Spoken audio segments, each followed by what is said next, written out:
Okay, well, welcome back to Black Swan Outdoors. Navigation, land navigation is probably one of the most requested skill sets that I get on Instagram in particular. So I thought it might be good just to do a video series on land navigation. There's a lot of bad information out on the internet about navigation. It seems that either people teach it very simplistically or they teach tactics and the use of map and compass out of context so that it's more confusing than it needs to be.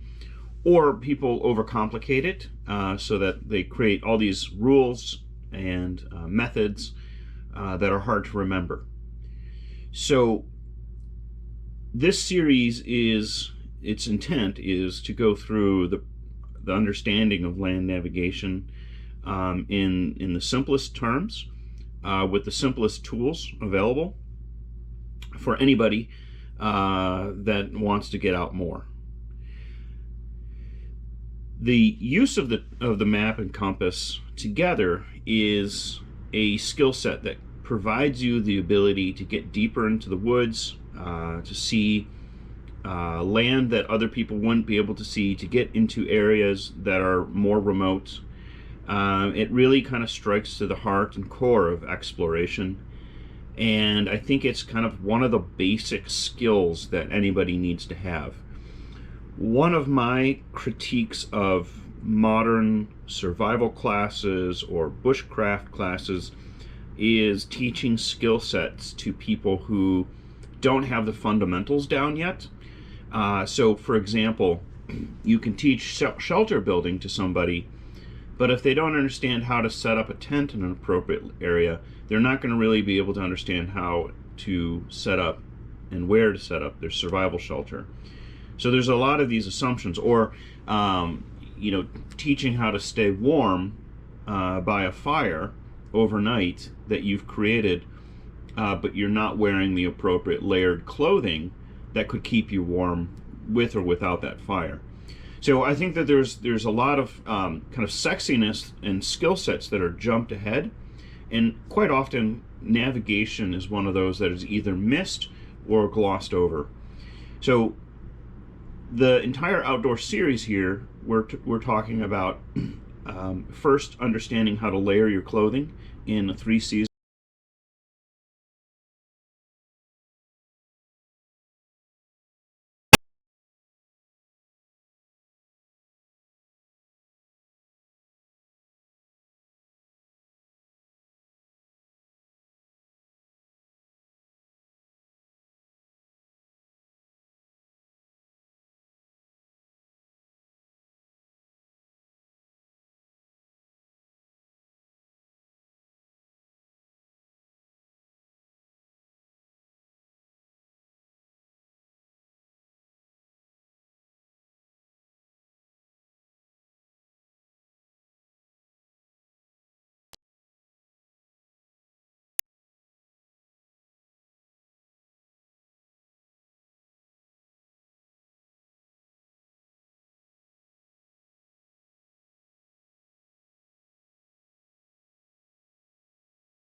On YouTube, or ask me questions. I'm also on Instagram.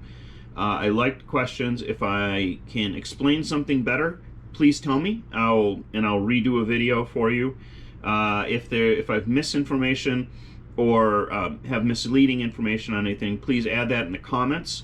I like to have a dialogue. I like to have the sharing of information. If you have a method or a way in which you've learned a part of navigation that's easier or better understood, again, please put that in a comment. I think everyone else would benefit from that. So you're only getting my particular worldview. I would love to have other people's participation in this as well.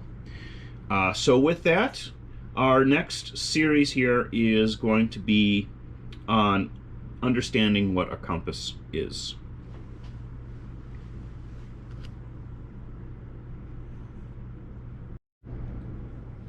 Okay, well, welcome to the second video in our video series on land navigation. You've probably seen many videos on YouTube in particular, or read articles on blogs about land navigation, and I often see, or at least myself, the recommendation of a lensatic compass, ranger beads, and quite often some kind of state map. I see this as a recommendation for bug out bags. I've seen this as a recommendation for survival. And I want to say that anybody who's giving you these recommendations, I would be very skeptical of their ability to understand land navigation. And I don't mean this in a harsh way. It's just that there is very limited information out there about land navigation, and oftentimes when people start you off with understanding land navigation with the wrong tools, then it becomes that much more difficult to understand what you're actually doing. So forget about ranger beads, forget about lensatic compasses right now, and forget about your state map. They are not helpful. What is helpful, and what is a better option, is to start understanding what a compass is. This is just a regular trail map, a USGS topographical map, and what I'm going to be teaching you first is what's called terrain association. Essentially what this is I'm going to be teaching you how to read a map effectively. 90% of map reading in most situations, in many situations, requires just the ability to read a map. And there's very little need actually for a compass in truth. Where that compass comes into play is, and where it has kind of two roles, is in finding your position and orientation. Now, the compass has been around for a long time, thousands of years, since the Chinese lodestone. Navigation has advanced as technology has advanced, from that lodestone to Arabic explorers, to the English discovering how to measure longitude. Each one of these milestones, and then into the technology revolution, has brought forth better tools, more precise tools, more precise understanding of land navigation. And with that, then we've kind of grown, and I think it just becomes very confusing for many people.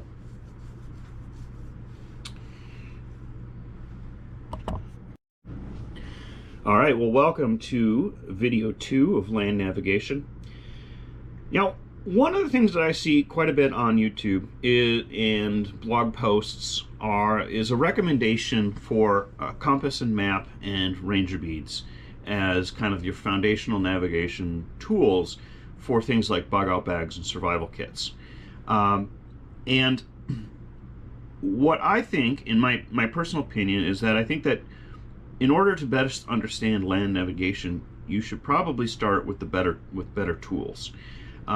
Introducing a lensatic compass, using a state map, and ranger beads just creates a lot of noise and a lot of confusion, and sets you up with some frustration if you're starting out with those wrong tools and not understanding how to use them. So I say get rid of these let's not worry about that. And my first priority in teaching is going to be map reading and understanding maps. And so we're going to talk a little bit first about map reading before we get into some of these compass skills. The compass has a role with map reading, and what it does is it creates a sense of precision in your navigation. You can totally navigate 90% of the time by reading your map without needing to use your compass, other than to do two things. It's going to confirm your position, and it's going to orient yourself. So this technology, the compass technology, has been around for a long time. It's developed quite a bit since the early, thousands of years ago, the early Chinese lodestone, to the incorporation of map and compass, or navigation skills, by Arabic explorers, to the discovery and the ability to calculate longitude by the English. So all of these things are just great milestones in which we've better understood and better able to apply navigation skills in this kind of rich history of exploration. And as we've hit these different milestones, we've been able to get out further into places with more security and more assurance on in our ability to move through those more remote areas. And that's pretty much what we want to focus on here with the skill sets in this video series, is the ability to give you more confidence and more security in your wilderness travel.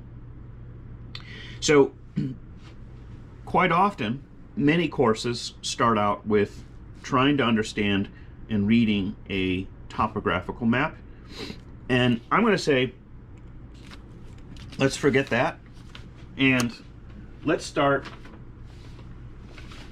with something a little bit more easy to read, which is a city map. And I'm going to say we're also going to start without any kind of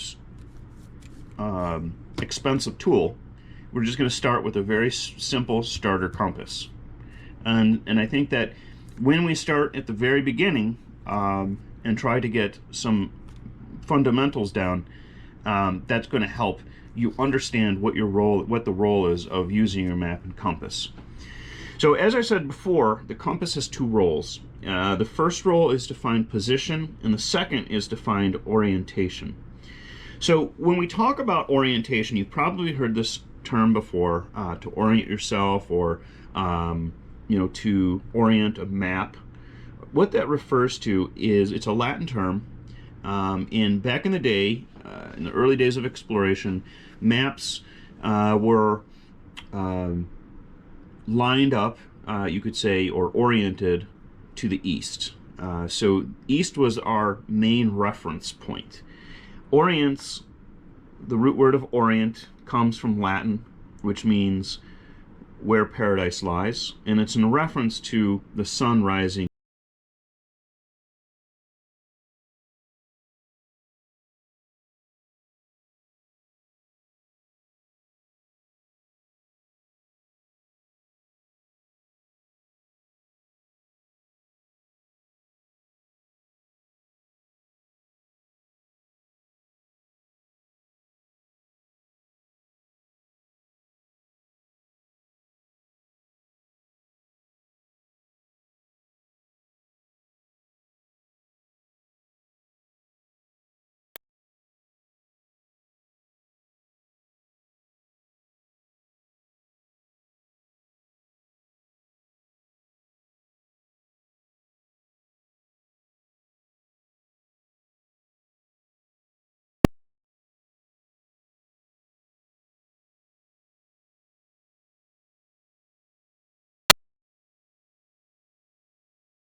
like this base plate compass, really serves two functions.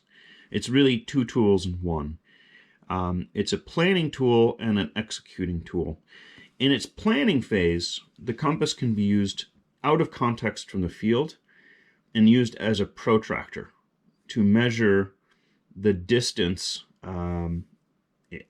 between 2 points, essentially, okay? The angle distance between 2 points. That's what we call a bearing. It can also be used in the field, which is called when we find an angular measurement as it relates to horizontal plane. I know this sounds confusing. That's what we call an azimuth. Azimuth is an Arabic term that comes from Azimuth, if I'm pronouncing that correctly, which translates to the way. So you can think of azimuth as the way that you're going to travel. So we refer to shooting an azimuth, and we often refer to finding your bearings or getting your bearings. And that's a more general term. And it can be used, it is often used synonymously. It does have two very different meanings, but sometimes people use those two interchangeably. So a bearing is just basically the separation between 2 points, and it can refer to cardinal directions. It can refer to in degrees. It can refer to mils. It could be pretty much anything. It's much more general. Whereas an azimuth is going to be that vertical plane in which you're staying on. That's going to be consistent over the course of land. Okay, so it gets a little confusing, but you just want to remember that your map and compass is used together to create precision in your travel. So for the most part, in most conditions, you're going to be able to use your map effectively for most of your navigation. So if you don't have the right map, or you don't have the ability to read your map, then your compass isn't going to be much help. So we really want to focus on our map reading skills before we move into understanding our compass. And I think that's where a lot of people kind of get caught up. Okay, so our next video is going to be on reading a map. All right, so this is videos. We're going to cover map reading and finding the right map. So we're going to talk a little bit about map options first, because I think this is a good place to start. We live in a time where we have many different types of maps available to us, and really what's interesting with the use and commonplace of Google Maps, we have the ability to get a map anywhere in the world for free. So we're going to talk about the pros and cons and using some of the different maps and kind of how to approach your maps to get you kind of set straight. Now, certainly using a cell phone or a tablet in the woods for map reading actually does work. You can download maps so they're not online. Your battery might last for a day or two, and if you're just out for a day hike, you could probably use a map, digital map, fairly effectively. In fact, if you're in a city area or you're even in the woods in some cases, or on a trail, it's going to give you kind of an estimated trail or a path that you can walk, say on Street View, for example, and directions that you can use to walk and kind of get comfortable with map reading. I think far too often we rely too much on the digital maps. In fact, map reading skills is something that is going away with younger generations, like how to use a rotary cell phone. So learning how to read a map, I think, is a fundamental skill. And before we can get to that point, we have to figure out what are the pros and cons of the different maps that we have available. So certainly a paper map is going to be our best bet for many different applications. One is it doesn't run out of batteries. Two is it's not going to affect the magnetization of a handheld compass, okay? So yes, there are built-in compasses in the phones and in our GPSs and using our maps and our GPSs. It's just another tool. So we'll get into when that's appropriate to use. So in the intro, one of the previous videos, we talked about the recommendation of a state map. One of the first things that you want to think about is how far are you planning on traveling, and what you're actually the ground in which you're actually traveling on, and that is going to dictate the type of map that's going to be best for you. So a state map designed for driving covers a lot of territory, an entire state. So it's not going to have a lot of detail. So the distance from like a point here to point here is going to be quite great, and it's not going to give you any information on this journey. So if this is, let's say, 50 miles, I don't know what it is, I'm just, if this is a 50-mile stretch, that could take multiple days or 2 days or so of walking, and it's not really going to give you a whole lot of information, some kind of gross large-scale information, which is fine from a planning perspective perhaps, or getting to that trailhead certainly, but once you're hiking, once you're off out of the car, this map then becomes very limited. And so a lot of times people recommend having a map and compass and say that generally, and then they recommend a state map, oftentimes because these are free and you can pick them up at waysides. So that's just lazy, and it's not helpful. So the other types of maps that people use are Google Maps, and they're great. I do it myself, but you need to be careful about what you're how you're printing off the maps, the colors that are being printed off, for example, and the paper that you're printing it off on. So one of the disadvantages of Google Maps is that you're going to have many smaller maps. So if you get a proper USGS map, which we'll talk about in a second, you've got a lot more territory covered with just as much detail, if not sometimes less. But you're carrying one map versus many smaller maps that you have to basically manage.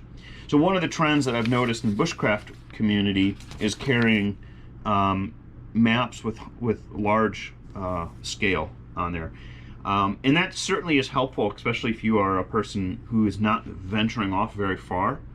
But carrying a map with a very high scale is going to means that you're going to have to carry more maps to cover territory. So for example, I could walk this stretch on this map in about 15, maybe 20 minutes. So by the time I get to the end of this map, I'm going to have to pull out another map, and then another map, and then another map if I want to continue on. So for bushcraft purposes, perhaps when you're not moving about, having a higher degree of detail is nice. Sometimes having more detail when you're learning is also quite nice too. So being able to kind of zoom in, to use that terminology, or zoom out and see a map that's kind of more generalized and see a larger area. Another type of map that is very common can be a nice cross between the state map and, say, like a USGS topographical map, are these gazetteers. These are atlas gazetteers that cover an entire state. Each page is fairly large and can give you some pretty decent detail.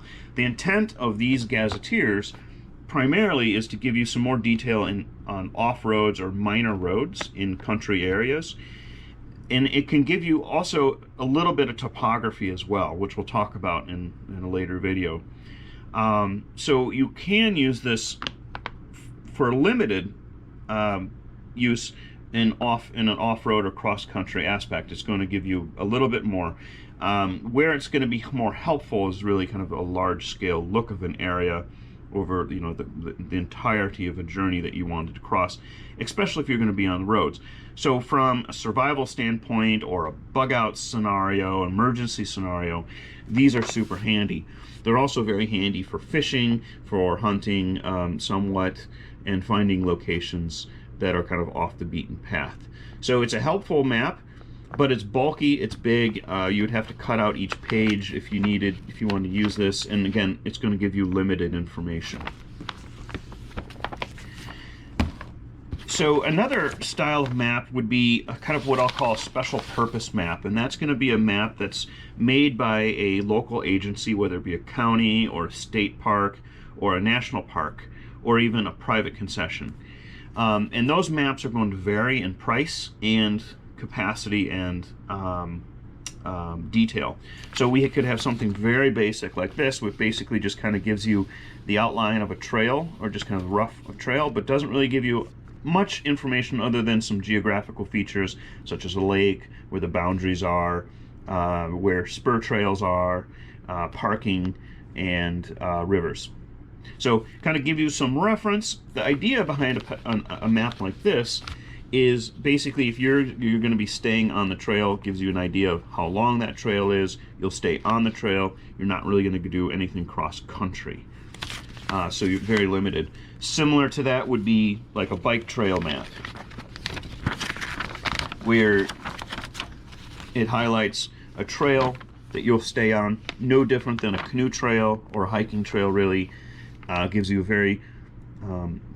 very limited view of features and things beyond where you're going to be at on your trail. So very focused on staying on the trail and giving you the right information that you need for staying on that trail. Okay, so again, this could be also functional in cross-country use if you adapt the map. So, and you know the limitations. Another map here. This is very similar to the first map. The special use maps. Let's just say it gives you a little color, no topography. It's on kind of a linen, thicker paper, so it's a little bit more robust. And it's designed specifically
north is offset by your declination. So your grid north and your declination are the same, or one and the same, meaning that you can use any compass without having to adjust that compass for the deviation between true north and magnetic north. And we'll talk about what that means in a later video. This map also has your UTM grid lines already in it, so that you can pinpoint your exact location. Say someone gives you GPS coordinates on where to go, you can actually locate that and put a little pin or a mark on your map of where that's at. Or alternatively, if you got lost and you needed to radio help to, say, search and rescue or a friend, you can give them you can find your exact locations very quickly and be able to relay those coordinates, and then they'll be able to find you more rapidly. Okay, so welcome back to our series on land navigation. So we went through in the previous video a selection of different types of maps that you could be used for learning or using land navigation skills. We're going to learn how to read a map using a basic city map first. So if you have access to a city map, if your city has maybe a visitor area or a visitor center where they could provide maps, you can get one. You can get a paper map out of a phone book, or you can simply print off a Google map of your area. And what I want to do is basically start off in very basic kind of skills that then can be transferred to a topographical map. We want to start with a city map for two reasons. One is it removes a lot of excess noise that we don't need for learning map and compass skills. Second is that oftentimes people are not well practiced. Navigation is a perishable skill, just like shooting, just like first aid. And one reason why they're not well practiced in land navigation is that they don't know how to, or haven't been taught how to translate practicing their navigation skills to areas that are more accessible, whether they be county parks, a city park, a cityscape. Wilderness areas are often more remote from most people, harder to get to, and as such, you're not there very often, which means you're not practicing those skills, which means that by the time you get to the trailhead, you've got everything packed and you're ready to go, you pull out your compass and then you scratch your head trying to wonder, how do you use these things again? Whereas you can start your navigation, land navigation exploration or understanding with a basic city map and be able to get the foundations before you graduate into a more comprehensive topographical map. Okay, so with that knowledge, there are features that's pretty transferable to almost all maps.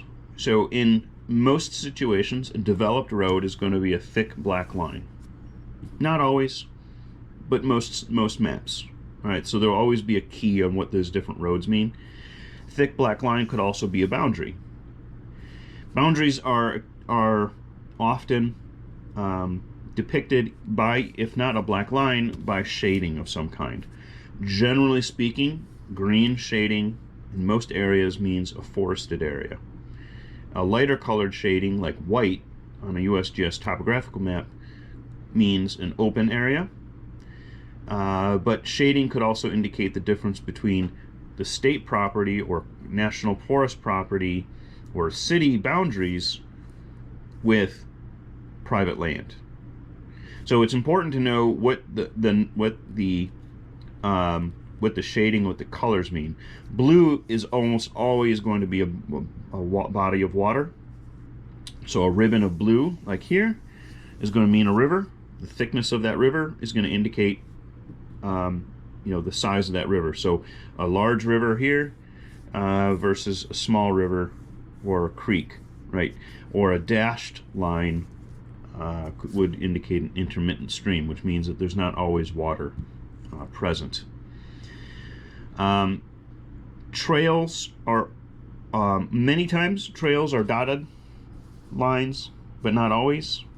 And railroad tracks are almost always have the ties depicted in the trail, so you can distinguish the difference between a hiking trail or an undeveloped road versus what a railroad is. Roads and rivers are almost always labeled to some degree, so to kind of help you with that orientation. When we talk about contour lines, we'll talk about that in a little bit. But contour lines, like on this map here, gives you the ability to understand topography or the terrain, terrain elevation. So we'll talk about this in a later video when we talk about contour lines. But essentially, the closer these lines, the steeper the hill. So this is a very steep drop off right here into this valley, and this is a much more gradual hill up to the top of this kind of ridge line. So so we're going to kind of ignore topography at this moment because we want to learn the basics. We don't need to worry about going up and down hills, and we don't need to learn about how to read topography at this point. We just need our basic skills. So every map is going to have a legend. That legend is going to give us some different information. When we talk about topographical maps, we'll talk about some of the specific things in that legend, but basically you want to understand what the features of the map means, and legends will have that. Unfortunately, I cut the legend out of this map. But oftentimes they're going to have a scale, so it's depicted here. So this is 1.5 miles. So the city is about maybe almost 3 miles in width. And then you're going to have your compass rose that's going to indicate where north is. Okay? And that's going to be important as well for orienting ourselves. So our basic thing is just understanding what the features mean. This is a pretty straightforward map in that you can pretty much infer that dark green is a park, the yellow is going to be the city boundaries or city limits. Green here is going to be private or agricultural land. We got the river, and we got our roads going through there. We have our scale on here, so we have an understanding of distance on that, and we know where our north is on the map. Now I think we're ready to start getting into the next part, which is reading a map.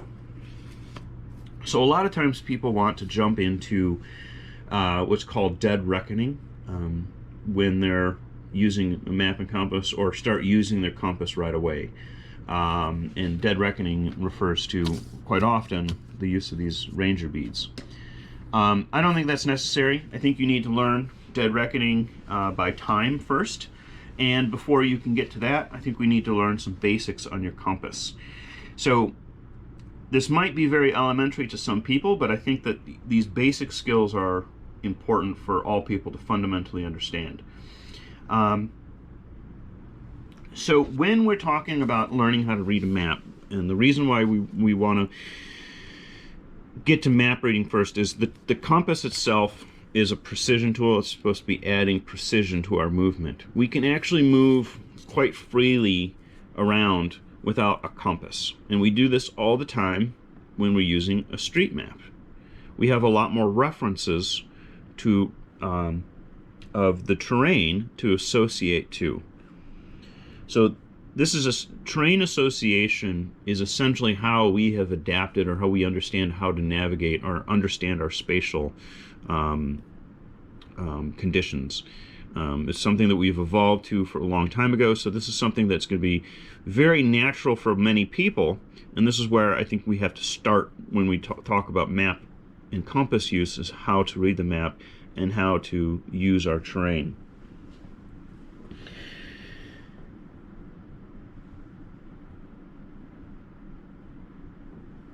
What often happens is when we remove terrain from our environment, people tend to get lost. So if you live in a place like on a coastal area, you know where the beaches are going to be, the coast is going to be. If you live in a mountainous area, you're using mountains either consciously or subconsciously as reference points to your locating yourself spatially. If you live in the city of Chicago, we have, the Lake Michigan, right? And you have buildings, skyscrapers that act as landmarks. You have water towers in small towns that help orient you to where you need to be. Another thing that we often use is the sun, which can be a little misleading as well. But it gives us some kind of orientation, okay? And when we are disoriented, it means that we don't understand north, south, east, and west. And a lot of times, although people don't express themselves, you'll say, I'll go down to this market by heading south on, 5th Street. Well, if you're not familiar with the cardinal directions, north, south, east, west, you're giving somebody information that they don't understand. So then what we do is we say, well, you want to go past, south of 6th, you want to go past 2nd Street to the market, turn left, and the market will be right there. If you go past the railroad tracks, you've gone too far. That's essentially terrain association, and we might not know it. And what you are doing here, in this example, is the same thing as how navigating a wilderness area is. So what we do is, in terrain association, is we orient ourselves, our map, to our environment around us. And we can do that without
helping you, guiding you up those stairs.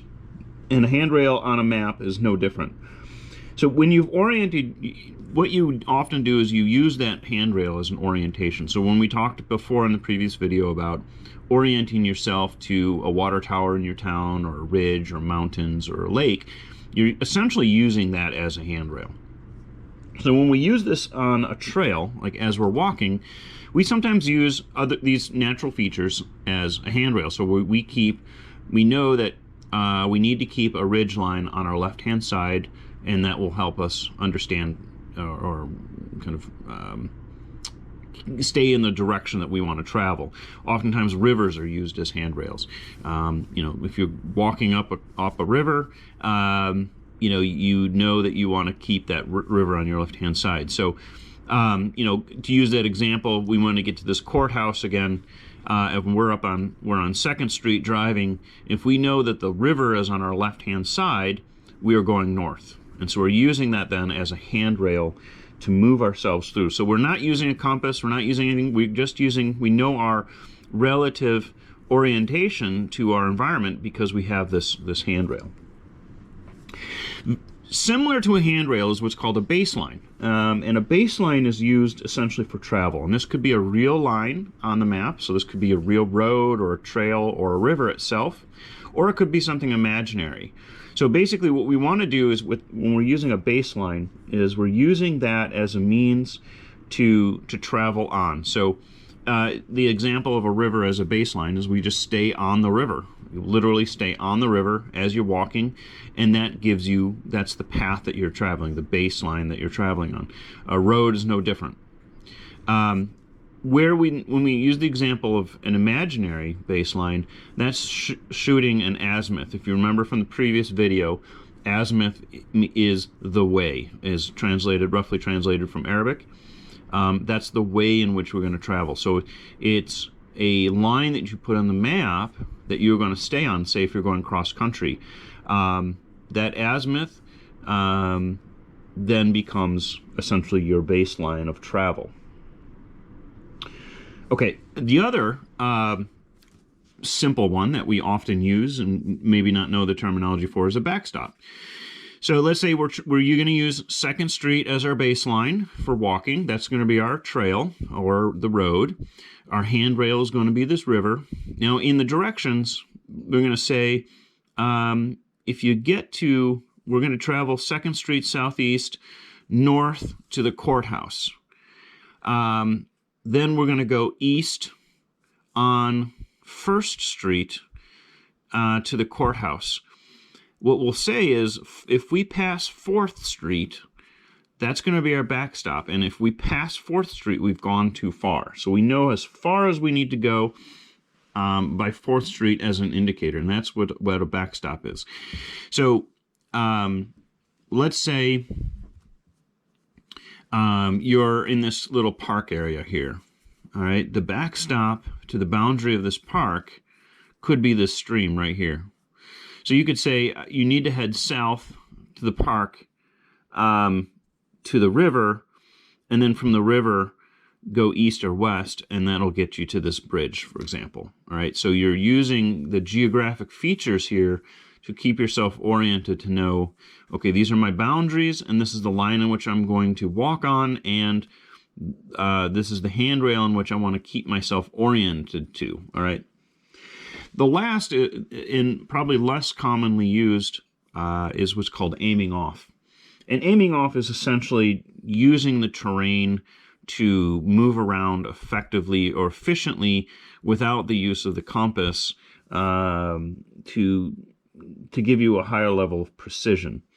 And so when you're aiming off, you know that when we're walking, we intentionally or unintentionally it's hard for us to walk a straight line. Sometimes it's because one leg is longer than the other, literally, and that can cause people to walk in circles. There's other instances of how our eyes align to things that we see as well that can create some parallax in which we aren't moving efficiently on a line. So sometimes, or if you're in a boat, wind will drift you. And in that case, then you're going to intentionally aim off so that you have some kind of reference to get back to where you need to go. So essentially what I'm going to say is you'll just walk to a particular backstop and then use that road then to get to your destination. So you're kind of intentionally going off course to use a baseline to regulate any of that natural drift, if that makes sense. So let's say you're in this park, you're heading north, you know that you need to get to 4th Street here. So you're heading through this park, you use 3rd Street as your backstop, and then you're going to turn left or head west to get to your destination. It doesn't matter where on that road you land. You just need to know that if you hang west, once you get to that road, that backstop, that's going to take you to your destination. Instead of trying to go straight to your destination across this park and then being off and missing, where you're going to be. So as long as you stay in that general area, using this road as a baseline, for example, or any feature, then you're not going to be precisely at that location, but you know exactly where you are in relation to everything else, is essentially what I'm trying to say. So that's train association. And again, we're going to go into train association in a little bit more detail and do it again when we talk about topographical maps. And we're going to talk about the feature of a topographical map, which this map doesn't have, which is interval. But before we do that, we should talk about compasses.